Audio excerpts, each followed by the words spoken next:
Y el tema del cual tenemos que conversar hoy día es un tema sumamente interesante, que es el hipotiroidismo subclínico. Y esta historia comienza con algo que es muy importante a tener en cuenta. El hipotiroidismo subclínico es un diagnóstico bioquímico, no es un diagnóstico clínico. Y está basado en los resultados que uno tenga de las pruebas tiroideas. La pregunta es, si yo no tengo ningún tipo de clínica, ¿por qué podría o por qué querría pedir pruebas tiroideas? Lo que pasa es que dentro de la evaluación de los pacientes que tienen sobrepeso y obesidad, dentro de los diabéticos también, dentro de las personas que tienen problemas de memoria, que pueden ser parte del envejecimiento en general, uno de los análisis que se piden es el TSH conjuntamente con las pruebas tiroideas para descartar que no tengan un hipotiroidismo y que las molestias como el sobrepeso, la obesidad, la disminución de la memoria y parte de la diabetes tengan alguna relación con la tiroides. Es esa la razón. Pero ¿cuál es la diferencia con el hipotiroidismo ya clínico? En ambos nosotros tenemos el TSH elevado. La diferencia está en este caso que tenemos los niveles normales de las hormonas tiroideas, de la T3 y de la T4, sobre todo de la T4 libre. Como ustedes saben, nosotros tenemos un nivel de TSH en un rango que no debe pasar de 4.50. Es más, a veces hay algunos laboratorios que consideran hasta 5.0 miliunidades, pero no más de eso. Y estos, cuando uno encuentra a un paciente que tiene un TSH elevado y que tiene los niveles de hormonas séricas como 3 y 3,4 normales, uno debe repetir el análisis entre 1 a 3 meses para asegurarse de que no haya un error en la muestra y en el examen. Y también aprovecha en pedir los anticuerpos tiroideos a la peroxidasa. ¿Y por qué? Porque una de las causas más frecuentes, largamente más frecuentes del hipotiroidismo subclínico es la tiroiditis autoinmune de Hashimoto. Y esta tiroiditis autoinmune de Hashimoto da, pues, en la mayor parte de casos anticuerpos positivos a la peroxidasa. Y esta es la razón por la cual uno va cerrando la evaluación. Pero también hay que tener en cuenta que los niveles de TSH bastante frecuentemente se elevan con el correr de los años. Entonces, que no les llame la atención a ustedes que ustedes pudieran tener un TSH en una persona mayor de alrededor de 6, pudiera ser hasta 7, pero la normalidad es hasta 4.5 y como le digo, un extremo 5. Vamos a ver algunas diferencias de esto. Aquí simplemente les recuerdo yo la regulación de la función tiroidea. Acuérdense de la liberación de la tirotrofina, que es en el hipotálamo, estimulando en la hipófisis la producción de TSH, y el TSH se va a estimular a la glándula de tiroides formando las hormonas tiroideas. Cuando uno tiene problemas de TSH elevado, uno debe medir, como les decía, el T4 libre. Si lo tiene normal, estamos ante un hipotiroidismo subclínico, pero si las tenemos bajo la producción de las hormonas tiroideas, en este caso de T4 libre, estaríamos ante un cuadro de hipotiroidismo propiamente dicho. Este problema del hipotiroidismo subclínico es un problema bastante común. Afecta alrededor del 10% de la población adulta, principalmente mujeres y gente mayor. 10% es una cifra bastante alta, como ustedes imaginarán. Y la principal causa, como les mencionaba anteriormente, es la tiroiditis de Hashimoto, que es una tiroiditis autoinmune, autolimitada. Y no es infrecuente que se revierta el problema de eutiroidismo.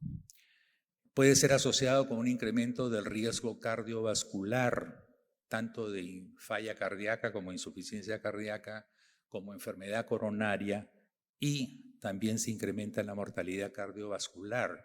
De ahí la importancia del tema del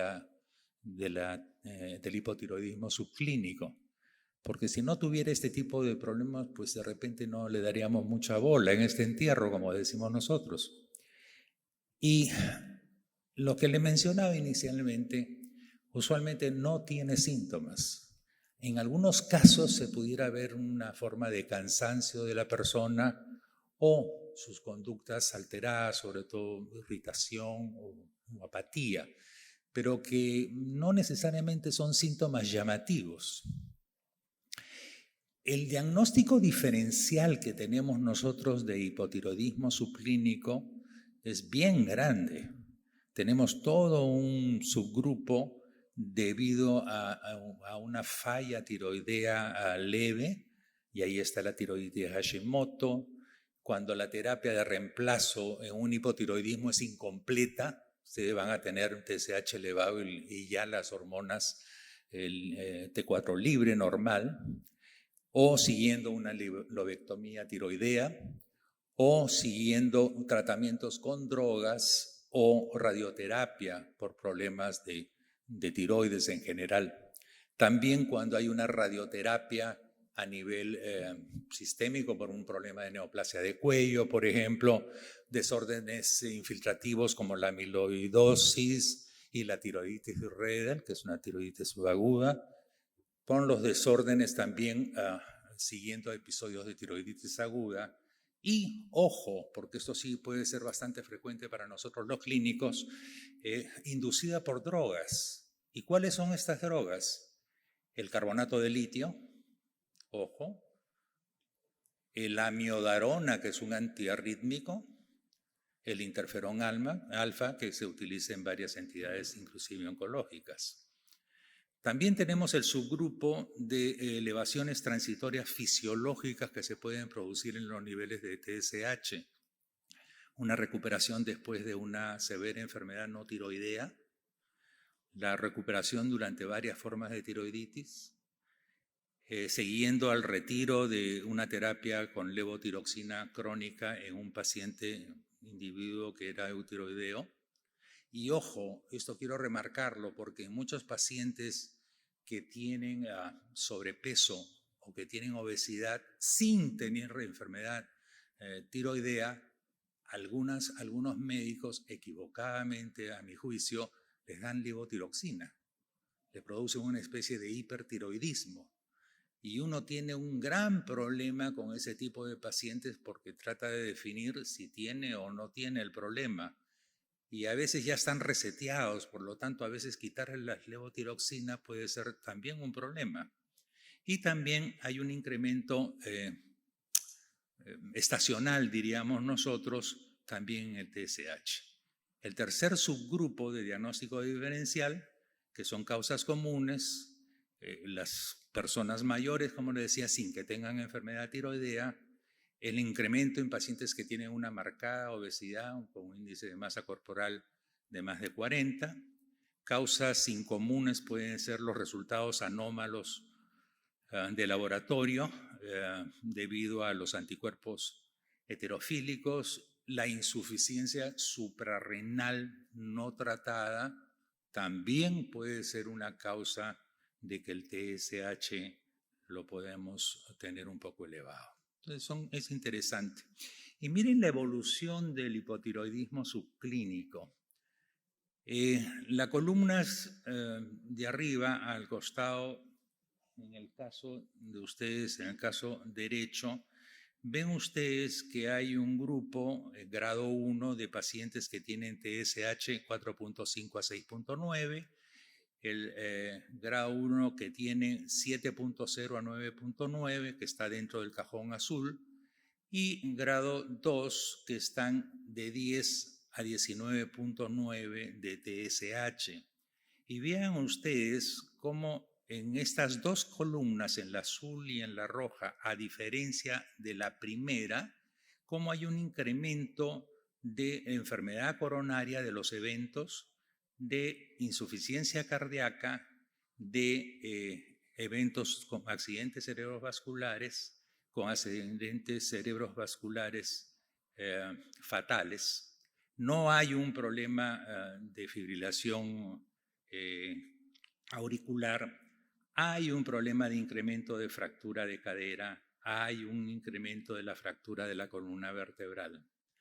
Entonces, esto ha conllevado a que se considere que los pacientes con TSH que tengan 7 o más deban ser tratados.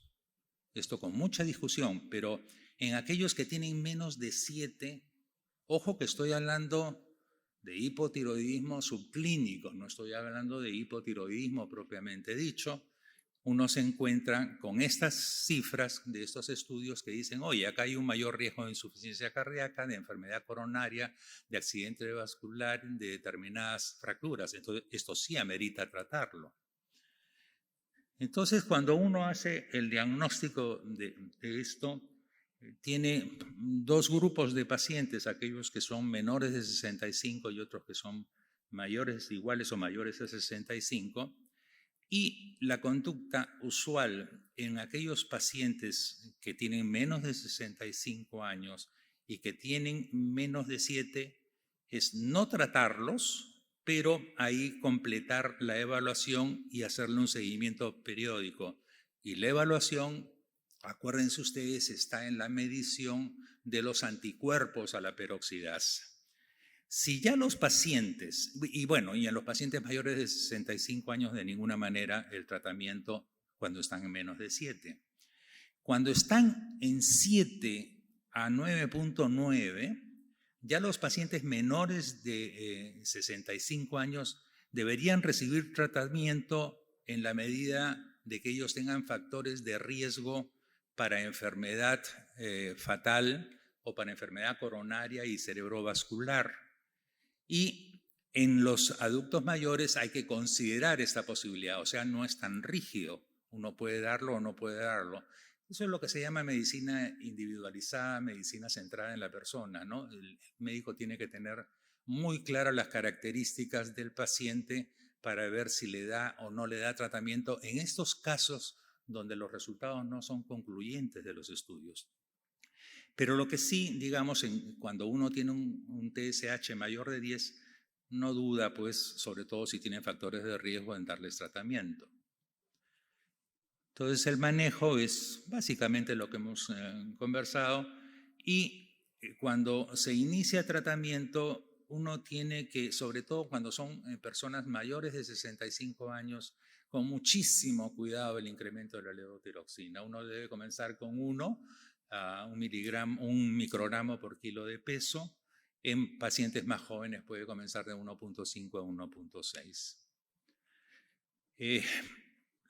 Acá les muestro todos los resultados que hay sobre estudios controlados después de la levotiroxina o placebo. Y realmente uno esperaría que haya algo espectacular en las respuestas y no la hay.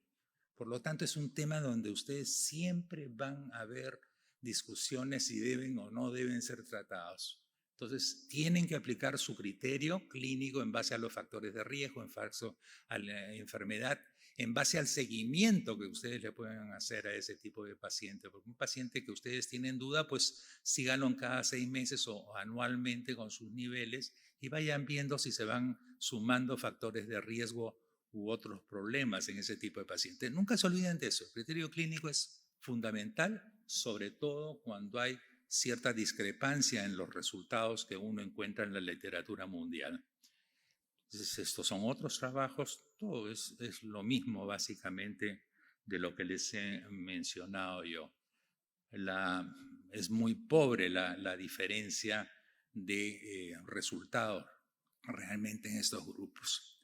Entonces, como conclusión de esta revisión que hemos hecho, quiero insistir que este es un diagnóstico bioquímico, que no es un diagnóstico clínico, que se caracteriza básicamente por un TSH elevado con las hormonas con T4 libre normal. Esa es la condición de base, si no, no postulamos hipotiroidismo subclínico.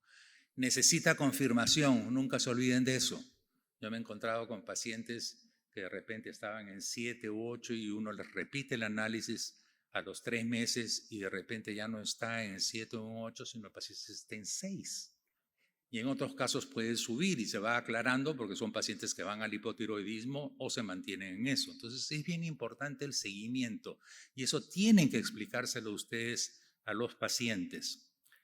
Es un problema bastante común cuando hablamos de 10% de la población, estamos hablando de bastante gente.